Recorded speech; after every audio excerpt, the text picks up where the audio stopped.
اگر امریکہ کا health system collapse ہو گیا تو پاکستان کا کوئی ہیلتھ سسٹم ان سے بہتر نہیں تھا. یہ اللہ نے کرم کیا کہ ہم لوگ فرسٹ فیز سے نکل گئے, لیکن عوام نے تو کوئی کسر نہیں چھوڑی. اور اگلے ہی 10 سے 15 منٹ بعد 100 سے 150 بندے ایک بس بھر کے آتے ہیں اور وہ پورے ہسپتال کو تہس نہس کر کے چلے جاتے ہیں, اور اس میں ریاستی ادارے اور حکومت سارے ان کا منہ دیکھتے رہتے ہیں. نرسز کا بھی اسی طرح سے ان کو بھی اپریشیٹ کیا جائے, کیونکہ نرسز نے بھی ڈاکٹرز کے ساتھ فرنٹ لائن پہ کام کیا ہے, اسی طرح سے پیشنٹس کی کیئر کی ہے. میں اپنی بیٹی کو چھوڑ کے میں کرونا پیشنٹس پہ ڈیوٹی کرتی رہی ہوں, اور مطلب کہ میں اس کو دیکھنے کے لیے ترس جاتی تھی اپنی.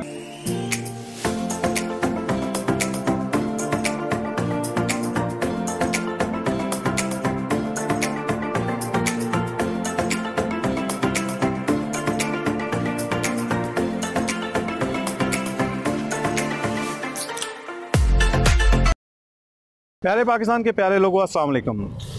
با مقصد یوٹیوب چینل سے آپ کا میزبان عامر اختر ایک نئی ویڈیو کے ساتھ حاضر ہے. دوستو، کرونا وائرس نے گزشتہ 8 ماہ میں عالمی سطح پر وسیع پیمانے پر تباہی مچائی. پاکستان سمیت دنیا بھر میں لاکھوں افراد نے اپنی جان کی بازی ہاری. ابھی یہ سلسلہ رکا نہیں تھا کہ کرونا کی سیکنڈ ویوز کی خبریں گردش کرنے لگ پڑی. خوف کے اس عالم میں جب کہ ہر انسان ڈرا ہوا اور سہما ہوا ہے، وہاں پر کچھ ادارے اور ان میں کام کرنے والے لوگ دن رات اپنی جان ہتھیلی پہ رکھ کر لوگوں کی جان بچا رہے ہیں. اگر ہم نظر دوڑائیں تو اس میں ہمیں سب سے آگے، سب سے فرنٹ پہ ڈاکٹر حضرات، نرسز اور پیرامیڈیکل سٹاف سب سے آگے لڑتا ہوا نظر آتا ہے. دوستو، جیسا کہ آپ کو پتہ ہے کہ کرونا کی سیکنڈ ویوز کی خبریں گردش میں ہیں. آج کی ویڈیو ہماری اسی سے ریلیٹڈ ہے. اس میں ہم آپ کی ملاقات ینگ ڈاکٹر ایسوسی ایشن کے ترجمان ڈاکٹر عبدالرحمان سے کروائیں گے. ویورز، اگر ابھی تک آپ نے ہمارا چینل سبسکرائب نہیں کیا تو آپ سے گزارش ہے کہ اس کو سبسکرائب کریں، اپنے دوستوں کے ساتھ شیئر کریں، ہماری ویڈیو شروع سے آخر تک دیکھیں اور کمنٹ سیکشن میں اپنی رائے کا اظہار ضرور کریں.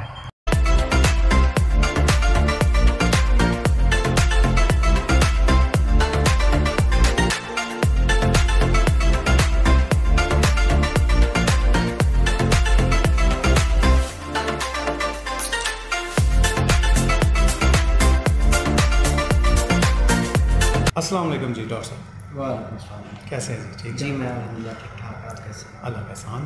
اچھا ڈاکٹر صاحب، سب سے پہلے بتائیے گا کہ کرونا کے جو موجودہ صورتحال رہی ہے گزشتہ 8 ماہ میں، اس سے پہلے کبھی اس طرح کی ہنگامی صورتحال جس میں بڑا جانی اور مالی نقصان ہوا ہو، آپ کبھی اس طرح کی صورتحال سے آپ سامنا ہوا ہے ایسا؟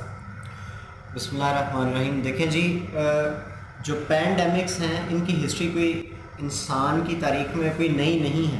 جی. اس سے پہلے بھی بہت ساری پینڈیمکس آئی ہیں. کوئی آج سے 70 سال پہلے آئی، کوئی آج سے 100 سال پہلے آئی. لیکن اس ٹائم پہ دنیا چونکہ اتنی آپس میں انٹر کنیکٹڈ نہیں تھی، ایک گلوبل ولیج نہیں تھا دنیا. وہ کسی ایک اسپیسیفک خطے تک رہ گئی.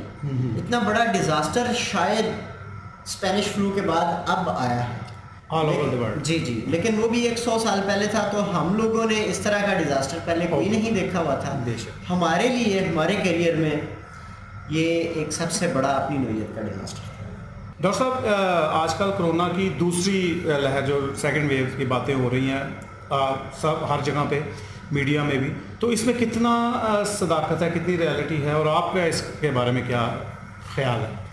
دیکھیں جی، کرونا کی سیکنڈ ویو جو ہے پاکستان میں آنے سے بہت پہلے ہی دنیا کے بہت سارے ممالک جو ہم سے پہلے ایک فرسٹ پیک سے گزر چکے تھے، وہ اس چیز کی پریڈکشن کر چکے تھے کہ ہمارے پاس سیکنڈ پیک آ گئی ہے. اچھا. جو کسی بھی پینڈیمک کا ایک پیٹرن ہوتا ہے کہ اس کی ایک دفعہ فرسٹ پیک آتی ہے، اس کے بعد نمبر آف کیسز کم ہو جاتے ہیں، اس کے بعد سیکنڈ پیک آتی ہے. ٹھیک. تو ہر بندہ، دنیا کا ہر ملک اس کو ایکسپیکٹ کر رہا تھا. ایسے ہی پاکستان میں تھا. فرسٹ پیک بہت ڈیزاسٹرس تھی آل اوور دا ورلڈ، لیکن پاکستان میں الحمدللہ اتنی ڈیزاسٹرس نہیں رہی. سیکنڈ ویو دنیا کے کسی بھی ملک میں اتنی شدت سے نہیں آئی. لیکن ہم لوگ، اگر ہم لوگ ڈاکٹرز، پیرامیڈکس اور نرسز کی بات کریں، میں اس میں ایک بات کلیئر کٹ بتانا چاہوں کہ اس میں میں حکومتی جو اقدامات ہیں ان کی طرف اشارہ نہیں کر رہا. اگر ڈاکٹرز نرسز اور پیرامیڈکس کی بات کی جائے تو ہم لوگ تو تب بھی تیار تھے جب حکومت ہمیں کوئی بھی چیز کوئی بھی وسائل دینے کے لیے تیار نہیں تھی. جب ہمیں 17 دن کے لیے حفاظتی سوٹوں کے لیے بھوک ہڑتال کرنی پڑی ہم تب بھی لڑے تھے. اب اگر یہ چیزیں موجود ہیں, یہ سارے حفاظتی اقدامات موجود ہیں, تو اب ہم لڑنے سے بالکل گھبرانے والے نہیں. نہ پہلے گھبرائے تھے نہ اب گھبرائیں گے. اور ڈاکٹر صاحب عوام کے بارے میں بھی بتائیے گا. عوام کو ہم نے دیکھا ہے کہ پہلے بھی کوئی اتنا زیادہ وہ اس کو سیریس نہیں لے رہے تھے. کچھ مارکیٹس میں مسجد میں SOPs بنی تھی, ان پہ بھی اتنا کوئی امپلیمنٹ نہیں تھا. اور ہم لوگ بھی میں نے دیکھا کہ ہر جگہ پہ کوئی اتنا زیادہ احتیاط نہیں کرتے تھے. تو اب جو سیکنڈ ویو ہے اس کی آ رہی ہے, کس کے لیے ہمیں عوام کو بینگ اے سٹیزن کچھ تیاری کرنی چاہیے, اپنا اسی طرح احتیاط کرنی چاہیے جیسے اب عوام ہے؟ کیا یہ ٹھیک ہے؟ دیکھیں جی میری بات سنیں, احتیاط آپ نے بچنا ہے اس چیز سے خود ہی. احتیاط اگر نہیں کریں گے, جو SOPs ہیں یہ بنانا اور اس پہ عمل کروانا, امپلیمنٹیشن, یہ سرکار کا کام ہے, یہ حکومت کا کام ہے. اور اس میں کسی حد تک کردار عوام کا بھی ہے. بے شک. یہ بڑا آپ نے بڑی خوبصورت بات کی کہ ہم لوگوں نے بڑے زندہ دلی سے دھجیاں اڑائی ہیں SOPs کی کرونا کے دنوں میں ایسے, اور اس کے نقصانات ہم لوگوں نے بھگتے بھی ہیں فرسٹ پیک میں. یہ تو اللہ تعالیٰ کی کوئی خاص کرم نوازی ہوئی ہے کہ پاکستان میں اس طرح کا ڈیزاسٹر نہیں آیا. نہیں تو ہمارا جو ہیلتھ سسٹم تھا وہ ایسا نہیں تھا کہ اگر امریکہ کا ہیلتھ سسٹم کولیپس ہو گیا تو پاکستان کا کوئی ہیلتھ سسٹم ان سے بہتر نہیں تھا.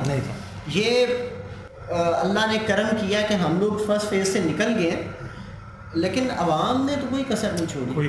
اب سیکنڈ پیک میں اللہ نہ کرے کہ اس سے برے حالات ہوں, تو عوام کے لیے میری تو یہی گزارش ہے کہ کائنڈلی آپ ان SOPs پہ عمل کریں. ایک ماسک پہننے سے, سینیٹائزر یوز کرنے میں کوئی ایسی کوئی راکٹ سائنس نہیں ہے کہ جو کرنے کے لیے بہت مشکل پیش ہے کسی.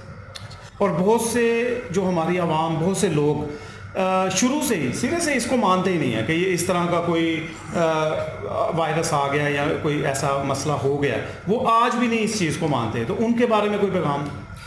اچھا جی, اللہ تعالیٰ قرآن پاک میں فرماتا ہے, اللہ تعالیٰ نے ایسے لوگوں کے لیے ورڈ یوز کیا سمن بکمن, یہ بہرے ہیں, یہ اندھے ہیں, ٹھیک ہے, جن کے دلوں پہ اللہ نے مور لگا. اب ایک حقیقت ہے, ایک پوری دنیا اس چیز کی لپیٹ میں آئی ہوئی ہے, اس کو اس طرح کی باتوں کے زمرے میں لے کے آنا کہ جناب یہ مغرب کی سازش ہے, یہ ویکسین بیچنے کا طریقہ ہے, یہ ہو سکتی ہے سازش ہو, واٹ ایور جو بھی ہے, لیکن ابھی تو آپ کے اوپر وہ مصیبت آئی ہوئی ہے نا, آپ اس مصیبت سے تو نکلیں.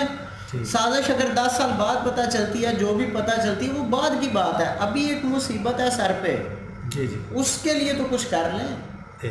ایسے ہی لوگ جب کوئی کسی قسم کی احتیاط, فرسٹ پیک میں ہم نے ایک بڑی دردناک قسم کی صورتحال یہ دیکھی کہ ایسے ہی لوگ جو بانگے دہل کہتے ہوتے تھے کہ کرونا کچھ نہیں جناب, یہ مذاق ہے, یہ ایک مغربی سازش ہے, یہی لوگ جب کرونا میں مبتلا ہو کے ہمارے پاس لاسٹ سٹیج پہ آتے تھے اور ایکسپائر ہو جاتے تھے تو کہہ دیا جاتا تھا ڈاکٹر نے ضائع کر دیا. اچھا ڈاکٹر صاحب, کرونا کے جب یہ پیک پہ تھا تو ڈیفینیٹلی آپ کے لیے تو بہت خطرناک صورتحال تھی, سب سے زیادہ ڈینجرز میں آپ بھی تھے. تو اس میں کچھ ایسے ڈاکٹرز تھے جو سرو کرنے کے لیے انکار بھی جنہوں نے کیا, جنہوں نے ڈیوٹیز کے لیے بھی شاید منع کیا ہو. اچھا یہ دیکھیں, اس اگر کوشچن کو ہم لوگ اس پرسپیکٹو میں دیکھیں کہ کیا کسی جگہ پہ ڈاکٹرز کی تعداد میں کمی آئی ہے؟ جی, کسی بھی کرونا وارڈ میں سرو کرنے کے لیے ڈاکٹرز کی تعداد میں کمی نہیں آئی. اب اس میں یہ سچویشن تھی کہ کرونا کے لیے کہیں سے الگ سے ڈاکٹرز اپوائنٹ نہیں کیے گئے, گورنمنٹ نے 200 سے 300 ڈاکٹرز اپوائنٹ کیے تھے صرف. اب اس میں یہ ایشو آ رہا تھا کہ انہوں نے دوسرے وارڈ سے سارے ڈاکٹرز اٹھا کے لگا دیے کرونا وارڈ میں. اب اس میں بعض اوقات یہ ہوتا تھا کہ وہ جو پچھلے وارڈ تھے ان کو رن کرنے میں مسائل آ رہے تھے.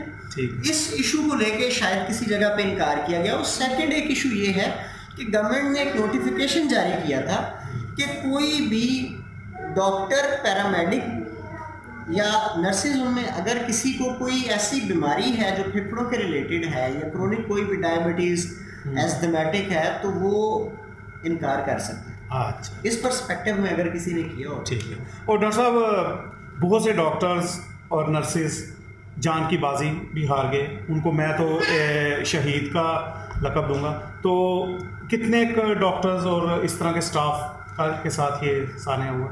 دیکھیں جی ڈاکٹرز کا میں to be very exact number آپ کو بتا سکتا ہوں کہ 118 ڈاکٹرز تھے, انہوں نے شہادت کا درجہ حاصل کیا.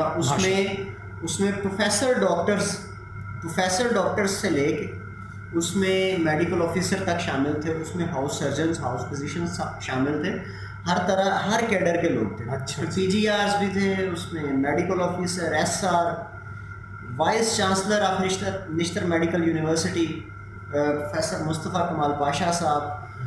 میڈیکل فریٹرنیٹی نے اس جنگ میں کہتا ہوں جتنی قربانیاں اور جتنی شہادتیں دی ہیں, اس سے زیادہ میڈیکل فریٹرنیٹی اس ملک کو دے نہیں سکتی. بہت بہت خوب, اللہ تعالیٰ ان کے درجات بلند کرے. جی ڈاکٹر صاحب, جیسے کرونا کے یہ 8 ماہ گزرے ہیں پاکستان میں, تو اس طرح دوسرے ڈیزیزز بھی جو تھیں, جو بڑی سیریس ڈیزیز ہیں, ان میں لوگوں کو بڑا مشکل کا سامنا کرنا پڑا کہ اگر کسی کو خدا نخواستہ کوئی لنگس کا پرابلم ہے یا کسی اور چیز کا پرابلم ہے تو وہ ڈرتے تھے ہاسپٹل جانے کے لیے کہ کہیں وہ کرونا وارڈ میں ہمیں شفٹ کر دیا جائے گا اور ہمیں کرونا پیشنٹس میں شامل کر دیں. تو کافی اس کا بھی مسئلہ رہا ہے, اس کے بارے میں ذرا بتائیے. اچھا دیکھیں, یہ جو جتنی بھی مس انفارمیشن تھی, جی جی, اگر تو یہ کسی ڈاکٹر نے پھیلائی ہے تو آپ اس کو اکاؤنٹیبل کریں. دیکھیے جو ریاست ہے, ریاست کا کام تمام ذمہ داریاں سنبھالنا ہے. اگر کوئی بھی فرد, کوئی بھی ادارہ غلط انفارمیشن پھیلا رہا ہے, اس کو میں نے نہیں کنٹرول کرنا, میرے ہاتھ میں کچھ نہیں ہے. میرے ہاتھ میں صرف یہ ہے کہ میں مریضوں کا علاج کر سکتا ہوں. اگر کوئی ادارہ, اگر کوئی فرد مس انفارمیشن پھیلا رہا ہے تو حکومتی ادارے موجود ہیں جنہوں نے اس چیز کو کاؤنٹر کرنا تھا. لیکن آپ یہ دیکھیں کہ حکومت نے ایسے لوگوں کی سرپرستی کی. ٹک ٹاک پہ ٹک ٹاکرز نے تباہی مچا کے رکھ دی, یہ ٹیکے لگا رہے ہیں, یہ کر رہے ہیں, وہ کر رہے ہیں. گورنر ہاؤس میں بلا کے آپ ان کو اعزاز میں تقریبات کر رہے ہیں. اس کے ساتھ بالکل ایسے ہوا. پھر لوگ ہسپتالوں میں آنے سے ڈرے ہیں. لیکن یہ حکومت کا, یہ ریاستی سربراہوں کا کام تھا کہ وہ اس ایشو کو لے کے آپ میڈیا پہ آتے ہیں, آپ لوگوں میں اویئرنیس کریٹ کرتے ہیں. اور ڈاکٹر صاحب, جیسا آپ کو پتہ ہوگا کہ تعلیمی ادارے کھل گئے ہیں, یونیورسٹیز, کالجز, اسکول, ٹھیک ہے. ہمارے یہ بچے ہیں, ان کے لیے کچھ آپ ان کے میسج دیں, ان کو بتائیں کہ وہ کس طرح سے اپنے اس چیز سے بچ سکتے ہیں. دیکھیں, اس پہ میں ایک ہی چیز کہوں گا کہ تعلیم ایک ایسی چیز ہے کہ جو شاید بہت ضروری ہے. بے شک, سب سے بڑا. اسی چیز کو مد نظر رکھتے ہوئے سرکار نے یہ فیصلہ کیا کہ اب اسکول کالجز کھول دینے چاہیے. لیکن میں ان سب کو یہ کہنا چاہوں گا کہ اسکول اور کالجز ایسی جگہ ہیں کہ جہاں پہ بہت زیادہ رش میں لوگ اکٹھے ہوتے ہیں, اور وہاں سے اگر یہ اسپریڈ کرنا اسٹارٹ کر گیا تو یہ دوبارہ ایک ڈیزاسٹر آ سکتا ہے. ہمارے لیے بڑا سمپل سا کام ہے جی, سینیٹائزر اور فیس ماسک, یہ 2 چیزیں یوز کریں اور اپنے آپ کو پروٹیکٹ کریں. اور ایسا نہ ہو کہ آپ اسکول اور کالج جہاں سے آپ تعلیم حاصل کرنے ہیں, آپ وہاں سے وائرس اپنے گھر والوں کے لیے لے کے جائیں. ڈاکٹر صاحب, کرونا میں جن ڈاکٹرز نے سرو کیا ہے, اب بھی جو آپ کریں گے, تو ان کو دی جانے والی, حکومت کی طرف سے دی جانے والی سہولیات سے آپ مطمئن ہیں؟ نہیں جی, کسی صورت میں مطمئن نہیں ہے. یہ جنگ جو تھی, اس میں حکومت نے اس طرح سے کوئی مثبت کردار ڈاکٹروں کے معاملے میں نہیں ادا کیا جس طرح سے انہیں کرنا چاہیے تھا. ڈاکٹرز سے مراد, میں چونکہ ینگ ڈاکٹر ایسوسیشن کو ریپرزینٹ کر رہا ہوں تو میں بار بار ڈاکٹرز کا کہہ رہا ہوں. اس میں ڈاکٹرز, نرسز, پیرامیڈکس, ہر بندے کے ساتھ انہوں نے بڑا سوتیلی ماں جیسا سلوک کیا. آپ اس میں یہ دیکھ لیں کہ شہادتیں دی ڈاکٹرز نے, اور یہ تمغے اور نشان اور یہ ساری چیزیں, یہ اعزازات لے اڑے بیوروکریٹس. یہ پی آر پی, سوری, جو ان کی پی ایس پی ہے, پولیس سروسز لے گئیں, ان کے وزراء مشراء لے گئے, اور جتنے کرونا کے نام پہ وعدے کیے گئے, کبھی بھی ڈاکٹرز کا, نرسز کا, پیرامیڈکس کا مطالبہ تنخواہوں میں اضافے کا نہیں تھا کرونا کے دنوں میں. لیکن ایک پولیٹیکل سٹنٹ کے طور پہ بزدار صاحب نے, کیونکہ سندھ گورنمنٹ اناؤنس کر چکی تھی, تو اناؤنس کیا تو وہ کسی بھی ڈاکٹر کو آج تک ایک پیسہ نہیں دیا گیا. ڈاکٹر, نرسز, کسی کو نہیں دیا گیا, بلکہ سب کی سیلری کاٹی گئی 2-2 دن کی, جیسے سب ملازمین کی کاٹی گئی ہے. اور آپ دیکھیں پریزیڈینشل سیکریٹریٹ کے جو ملازمین تھے ان کو ایکسٹرا سیلریز دی گئیں کیونکہ وہ کرونا کے دنوں میں گھر میں بیٹھے تھے. واپڈا کے اہلکاروں کو دی گئیں, آپ کے ہیلتھ سیکریٹریٹ کے ملازمین کو دی گئیں, آپ کے بار ایسوسیشنز کو امدادی چیکس دیے گئے, ہر جگہ پہ یہ چیزیں دی گئیں. لیکن اس ٹائم پہ جو سب سے زیادہ فرنٹ فٹ پہ لڑنے والے تھے ان کا نام استعمال کر کے ان کے علاوہ باقی سب کو فیسیلیٹیٹ کیا گیا. اچھا ڈاکٹر صاحب, کوئی ایسا ناقابل فراموش واقعہ ان دنوں میں کرونا کے کوئی آپ کے ساتھ پیش آیا ہو تو وہ ہم سے شیئر کریں. پرسنلی میرے ساتھ کوئی ایسا ایکسٹرا آرڈنری ایشو نہیں بنا, اللہ کا بڑا بڑا شکر ہے. لیکن کرونا میں جتنے ڈاکٹرز کام کر رہے تھے ان کے مسائل تھوڑے بڑے مختلف تھے, مینیجوریل ایشوز تھے سارے کے سارے. بہت ساری جگہوں پہ جو واقعات دیکھنے میں آئے اس میں ایک جہلم اور ایک کراچی کا واقعہ بڑا ایسا تھا کہ جس پہ دل پسیج گیا تھا. اس میں جہلم اور کراچی دونوں میں سیم انسیڈنٹ ہوا تھا کہ ڈیڈ باڈی واپس نہ کرنے پہ, کرونا کے پیشنٹ کو کی ڈیڈ باڈی واپس کرنے کے SOPs گورنمنٹ نے طے کیے تھے. ڈاکٹر نے وہ ڈیڈ باڈی واپس نہیں کی اور اگلے ہی 10 سے 15 منٹ بعد 100 سے 150 بندے ایک بس بھر کے آتے ہیں اور وہ پورے ہسپتال کو تہس نہس کر کے چلے جاتے ہیں, اور اس میں ریاستی ادارے اور حکومت سارے ان کا منہ دیکھتے رہتے ہیں. ڈاکٹر صاحب بہت شکریہ, آپ نے ہمیں ٹائم دیا.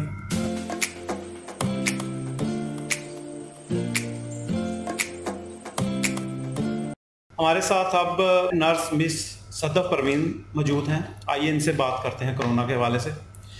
اچھا میم, آپ کرونا کے اس سارے جو آپ نے ظاہر ہے یہ سارا گزرا ہے 8 ماہ پچھلے, تو آپ کو کس طرح کی مشکلات کا سامنا کرنا پڑا؟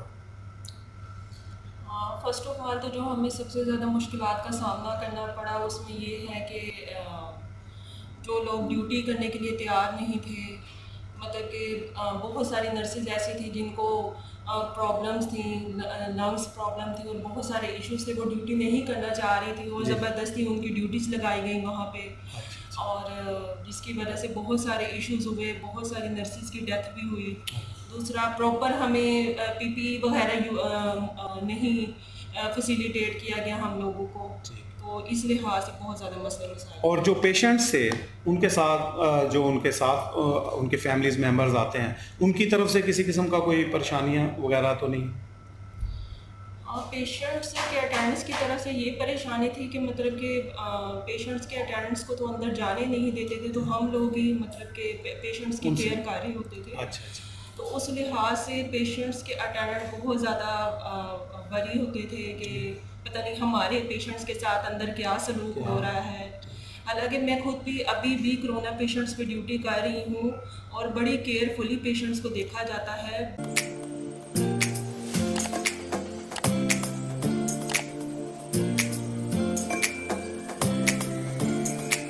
جی, اور اس کی سیکنڈ ویوز کی اب جو نیوز آپ کو پتہ ہے کہ ہر طرف آ رہی ہیں, تو اس کے لیے آپ ذہنی طور پہ تیار ہیں؟ بالکل ہم لوگ ذہنی طور پہ تیار ہیں, کیونکہ پہلے ہم لوگ یہ فیز جو ہے وہ گزار چکے ہیں. اب انشاءاللہ مناسب جو بھی مطلب کہ ہم لوگوں کی طرف سے پہلے بھی ہم لوگ یہ ہے کہ فرنٹ لائن پہ ہم لوگوں نے ڈاکٹرز نے نرسز نے کام کیا ہے, انشاءاللہ نیکسٹ بھی ہم لوگ اسی طرح سے کام کریں گے. اچھا, آپ یہاں پہ نرس کی ڈیوٹی کر رہی ہیں, اس کے علاوہ آپ ایک مدر بھی ہیں, گھر میں بھی ظاہر ہے آپ کی ذمہ داریاں ہیں, اور ایک رسک فیکٹر بہت زیادہ تھا کرونا میں. آپ یہاں ڈیوٹی کرتی ہیں اور پھر جا کے اپنے بچوں سے ملنا, ان کی دیکھ بھال کرنی, تو آپ کے بچوں کے لیے بھی بڑا خطرناک, تو اس کو آپ نے کس طرح سے ہینڈل کر لیا؟ دیکھیں جی, یہ پیریڈ ہمارے لیے بہت زیادہ ٹف تھا. میں یہاں پہ ڈیوٹیز بھی کرتی تھی. ہماری بہت ساری نرسز ہیں جو مطلب کہ اپنی فیملیز کو چھوڑ کے یہاں پہ آئیں, اپنے بچوں کو چھوڑ کر یہاں پہ ڈیوٹیز کرتی تھیں, اور وہ 2-3 مہینے کے لیے وہ گھر نہیں گئی ہیں. مطلب کہ انہوں نے فل اپنی رسپانسبلٹی کے ساتھ ڈیوٹی کی ہے. میں اپنی بیٹی کو چھوڑ کے میں کرونا پیشنٹس پہ ڈیوٹی کرتی رہی ہوں, اور مطلب کہ میں اس کو دیکھنے کے لیے ترس جاتی تھی, اپنی بیٹی کو دیکھنے. یہ بھی ایک بہت بڑی قربانی کہہ سکتے ہیں. اپنے بچوں کے ساتھ تو بندہ ایک دن نہ ملے تو اس کے لیے بڑا مشکل, اور آپ ایک ماہ کے لیے یہاں رہتے تھے. لیکن ایز اے جاب میں نے اپنی رسپانسبلٹیز کو پورا کیا, اور ایز اے مدر جو میری رسپانسبلٹیز کی ان کو بھی میں نے پورا کیا. شکر الحمدللہ. بہت اچھا. آپ بینگ نرس ان کی ویلفیئر کے لیے, نرسز کی ویلفیئر کے لیے کچھ حکومت کو تجویز دینا چاہیں, یا